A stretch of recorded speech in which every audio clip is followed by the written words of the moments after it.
আল্লাহ তুমি খেয়াল রেখো, আজ রাইতে যেন কুটিপতি হয়ে যায়, একেবারে যেন কুটিপতি হয়ে যায়। এইদিকে হাঁসের বাচ্চাগুলো পুকুরের পানি নষ্ট করার কারণে হাঁস বাচ্চাগুলোকে ধরে বন্দিশালায় দেওয়ার জন্য রওনা হয়ে যায়। আমি কোনোভাবেই এই দেশ ছাড়বো না, এই দেশ আমার। আচ্ছা, এইদিকে হাঁসের বাচ্চা সবকিছু বুঝে ফেলে, তাই কাটা নিয়ে আসে জালনা কেটে পালিয়ে যাওয়ার জন্য। এইদিকে হাঁস তার বাচ্চাদেরকে মোটিভেশনাল জ্ঞান দিতে থাকে। मुर्शिद हमारे साथ बड़ा जुल्म हुआ है। मुर्शिद मुर्शिद किधर गए?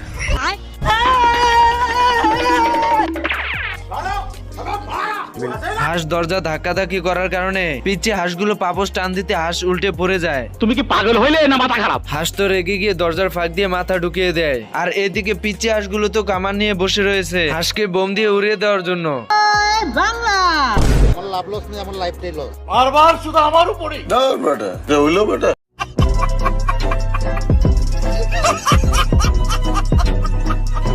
এই পিঁপড়াটিকে হাঁস একটি চিনির টুকরো তুলে দেয়। আচ্ছা, এর কোনো আত্মীয় স্বজন নাই?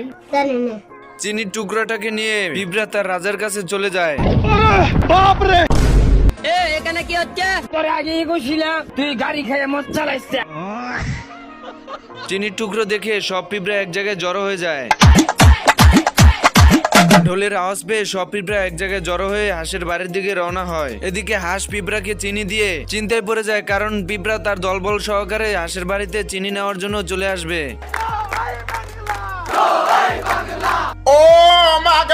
এরপর হাঁস দৌড়ে গিয়ে তার ঘরের দরজা জানলা সবকিছু আটকিয়ে দেয়, যাতে পিঁপড়ার দল তার ঘরে কোনোভাবে প্রবেশ করতে না পারে।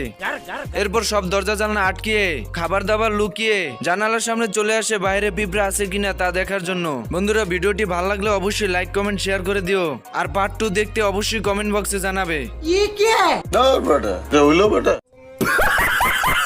এই হাঁস তার গার্লফ্রেন্ডের জন্মদিন উপলক্ষে একটি কেক বানাচ্ছিল। হঠাৎ পিঁপড়া তার দলবল নিয়ে হাজির হয়ে যায় কেক চুরি করে খাওয়ার জন্য। এরপর হাঁস কেক বানিয়ে বাইরে যেতেই পিঁপড়ার দল এসে সব কেক খেতে শুরু করে দেয়।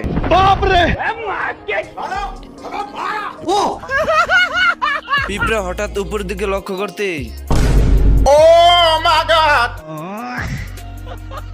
এরপর সমস্ত পিঁপড়া জড়ো হয়ে একসাথে মিটিং করতে থাকে, যাতে কোনো ঝামেলা ছাড়াই সিরাপ তাদের গর্তে নিতে পারে। পিঁপড়া তো তাদের গর্তে সিরাপ নেওয়ার জন্য পাইপ দিয়ে লাইন করে ফেলে। আর এদিকে হাঁসের অবস্থা দেখুন। এরপর হাঁস দৌড়ে ঘরে ঢুকে পিঁপড়াদের পাইপের লাইন কেটে সিরাপ নিতে থাকে। মাথায় নষ্ট মামা। সিরাপ আসা বন্ধ দেখে পিঁপড়া পাইপের ভিতর দিয়ে ঘরে এসে হাঁসকে সিরাপ নিতে দেখে। এসব দেখে পিঁপড়া সমস্ত দল হাজির হয় এবং সবাই মিলে সিরাপের ডিব্বা নিয়ে যেতে থাকে। এর ভিতরে হাঁসে টের পেয়ে যায়।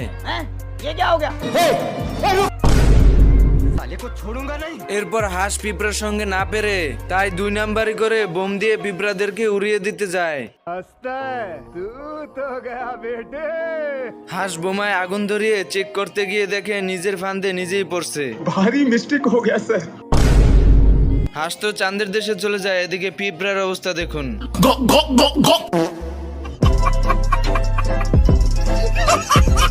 শিকারী খরগোশকে বলে এখন হাঁস শিকার করা মৌসুম। কি বললি? এই কুত্তার বাচ্চা, তুই কি বললি? শিকারীর কারণে হাঁস এবং খরগোশের মাঝে ঝামেলা সৃষ্টি হয়। হাঁস শিকারীকে বলে এখন খরগোশ শিকার করা মৌসুম। মাথা নষ্ট। পুরো দেবো দুটো দানা, তখন বুঝতে পারবেন মারা। এখন খরগোশ শিকারীকে বলে হাঁস শিকার করা মৌসুম।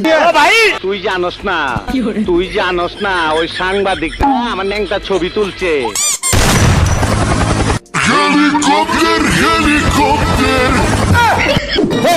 তোরে আমি সরম না।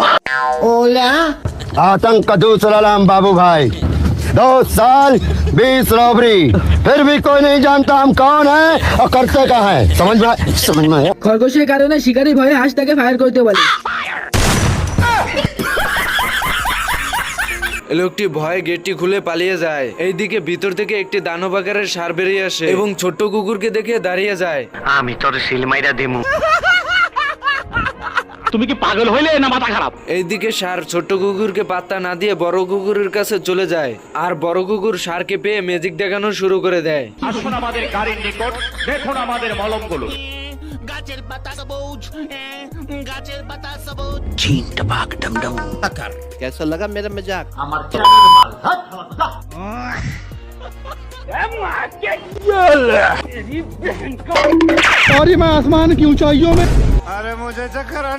কুকুরকে দর্শকের থেকে সম্মান নেওয়া দেখে ষাঁড় দৌড়ে চলে আসে। আমার মাফ করে দেন হুজুর, আমার ভুল হয়ে গেছে। এবার কুকুর তলোয়ার দিয়ে ম্যাজিক দেখাবে। এ কি, এ তো দেখছি তলোয়ার থেকে রশি হয়ে গেল।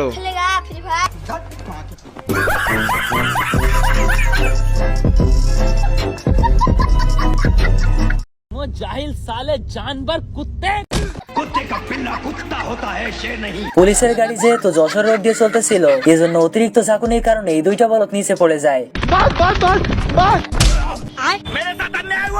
মানে এরা দুইজন হইতেছে এখন জেল পালানো আসামি। এখন এই দুই বুদ্ধিমান শেকলটাকে কাটার চেষ্টা করতেছে। মানে বেশি বুদ্ধিমান হইলে যা হয়, এরকম জায়গায় এসে কেউ শেকল কাটে? বুদ্ধিমান দুইটা এবার শেকলটাকে ওড়ানোর জন্য বম নিয়ে আসছে। এই কুত্তা বমে আগুন লাগিয়ে দৌড় দেয়। কাম সারছে, এবার শেকল উড়াতে গিয়ে নিজেরাই উড়ে যাবে। শেষমেশ এরা দুজন বমটাকে উঠিয়ে গর্তের ভিতরে ফেলে দেয় এবং দৌড়ে এসে সেফ জায়গায় লুকিয়ে পড়ে। বাট কথাতেই তো আছে, পাপে বাপকে ছাড়ে না।